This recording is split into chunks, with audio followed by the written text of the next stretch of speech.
बिस्मिल्लाहिर्रहमानिर्रहीम। मोअज़्ज़िज़ नाज़रीन, अस्सलाम वालेकुम। आज की इस वीडियो में हम आपको बताएंगे एक नेक दिल मलका के बारे में कि किस तरह इसने शाही महल में रहते हुए गुर्बत में ज़िंदगी गुजारी। ऐसा किस वजह से हुआ और वो कौन सा राज था जो मलका ने बादशाह से सारी ज़िंदगी छुपाया। जानिए आज की इस वीडियो में। चलिए आज की वीडियो शुरू करते हैं।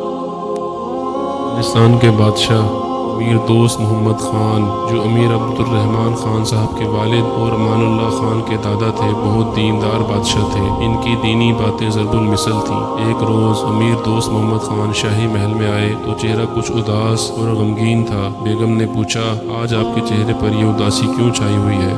इन्होंने कहा, एक बहुत बड़े हादसे की इत्ला आई है जिसकी बिना पर मैं उदास और परेशान हूँ। वो ये है कि मुझे इत्ला मिली है कि एक दुश्मन हमारे मुल्क अफगानिस्तान पर हमला करना चाहता है। तो मैंने एक बड़ी फौज देकर अपने शहजादे को मुकाबले के लिए भेजा था, लेकिन अब सरहद से ये खबर आई है कि शहजादे को शिकस्त हो गई है और शहजादा पीठ फेर कर दौड़ता हुआ आ रहा है और दुश्मन इसके पीछे पीछे मुल्क के मुख्तलिफ शहरों को फतह करता हुआ आ रहा है। तो मुझे दो गम लाहक हैं। पहला गम तो ये है कि मेरा मुल्क हाथ से निकलकर दूसरों के कब्ज़ों में चला जाएगा, और दूसरा गम ये है कि शहजादे ने मैदान जंग में बुज़दिली देख ली है, जिसकी वजह से इसे शिकस्त हुई और वो पीठ फेर कर मैदान जंग से भागा आया है। ये गम मेरे दिल में मरते दम तक बाकी रहेगा कि मेरा शहजादा कमज़ोर और बुज़दिल है। इन दो गमों की वजह से आज मेरा दिल बहुत परेशान है, तो शायद इसीलिए मेरे चेहरे पर उदासी छाई हुई है। बादशाह जब अपनी बात मुकम्मल कर कर खामोश हुआ, बेगम ने फ़ौरन कहा कि ये सब झूठी बातें हैं और ये खबर कतअन गलत है। मेरा शहजादा कभी भी शिकस्त खाकर नहीं आ सकता। ये तो हो सकता है कि वो शहीद हो जाए, लेकिन दुश्मन को पुश्त दिखाकर आए ये मुमकिन नहीं। ये खबर झूठी है। बादशाह ने हैरान होकर कहा, सरकारी पर्चा नवीसों की इतला है। इसने कहा, वो पर्चा नवीस भी झूठे हैं। इन्होंने कहा, खालिस बादशाही दफ्तर की इतला है। इसने कहा, ये दफ्तर भी झूठा है। अमीर ने दिल में कहा, कौन इस औरत से बहस करे, बस एक ही रट लगा रखी है। ना इसे सरकारी हुकूमत के हालात की इतला है, ना दफ्तर की, ना सरकारी कागजात की। इसने सबको झूठ करार दे दिया। घर में बैठने वाली औरत है, इसे कौन समझाए। इसलिए बादशाह ने बेगम से बहस करना मुनासिब ख्याल नहीं किया और खामोशी से वापस चले आए। अगले दिन जब अमीर घर में दाखिल हुए, इनका चेहरा खुशी से चमक रहा था। वो बहुत हशाश बशाश थे। बेगम ने कहा, क्या बात है, आज तो आप बहुत खुश नज़र आ रहे हैं। अमीर ने कहा, तुमने कल जो बात कही थी वो बात बिल्कुल दुरुस्त और सच्ची निकली। मेरे शहजादे ने वाक़ियतन दुश्मन को इबरतनाक शिकस्त देकर इसे दूर तक भगा दिया है और अल्लाह के फजल करम से फतह के शादियाने बजाता हुआ फातेह बनकर आ रहा है। इसने मेरा सर फ़ख्र से बुलंद कर दिया, इसलिए आज मैं बहुत खुश हूँ। बीवी ने कहा, अल्हम्दुलिल्लाह, खुदा ने मेरी बात सच्ची कर दी और मुझे आपके सामने शर्मिंदा होने से बचा लिया।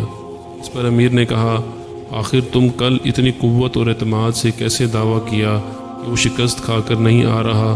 क्या तुम्हें इसका इल्हाम हुआ था? बेगम ने कहा, मैं औरत ज़ात हूँ, मुझे इल्हाम से क्या ताल्लुक़, और फिर एक अमीर बादशाह की बेगम हूँ, सारे ऐश के सामान मैसर हैं। मैं एक ऐसा वली कहाँ से बन गई कि मुझ पर इल्हामात खुदाबंदी हो। अमीर ने कहा, फिर आखिर तुम्हारे पास कौन सी ताकत और क़ुव्वत थी जिसकी वजह से तुमने इतने एतमाद से दावा किया कि ये सारी खबरें झूठी हैं और वो खबरें वाकई झूठी निकली? ये क्या बात है? बेगम ने कहा, ये एक राज है जिसे मैं जाहिर नहीं करना चाहती। अब अमीर मिस्र हुए कि ऐसा कौन सा राज है जो खावन से छुपा रही हो?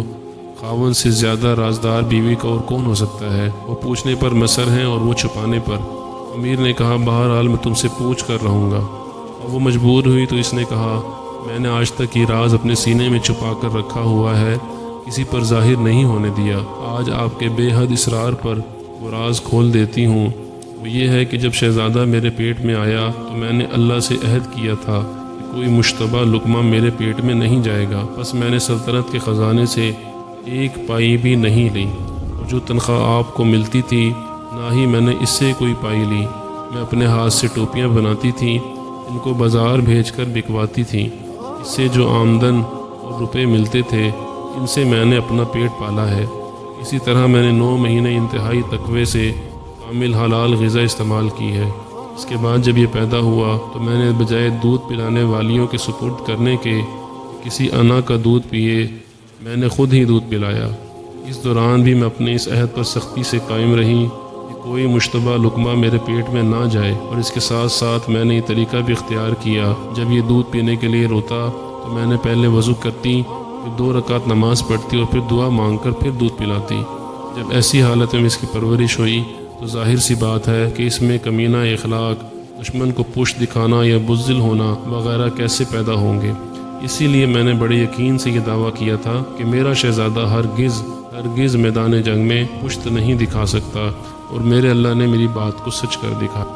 دوستو، یہ تھی رزق حلال کی برکت۔ اللہ رب العزت سے دعا ہے اللہ رب العزت ہمیں بھی رزق حلال کمانے کی، رزق حلال کھانے کی توفیق عطا فرمائے اور حرام سے ہماری حفاظت فرمائے، آمین یا رب العالمین۔ تو دوستو، یہ تھی آج کی ویڈیو۔ تو ہم سب یہ نیت کریں کہ ہم بھی اپنی اولادوں کو ہمیشہ رزق حلال ہی کھلائیں گے۔ ویڈیو پسند آئی ہو تو ویڈیو کو لائک کر دیں، چینل کو سبسکرائب کر دیں، اور اپنی فیملی کا، خاص طور پر اپنے والدین کا بہت خیال رکھیے گا۔ ملتے ہیں اپنی نیکسٹ ویڈیو میں، جب تک کے لیے اللہ حافظ۔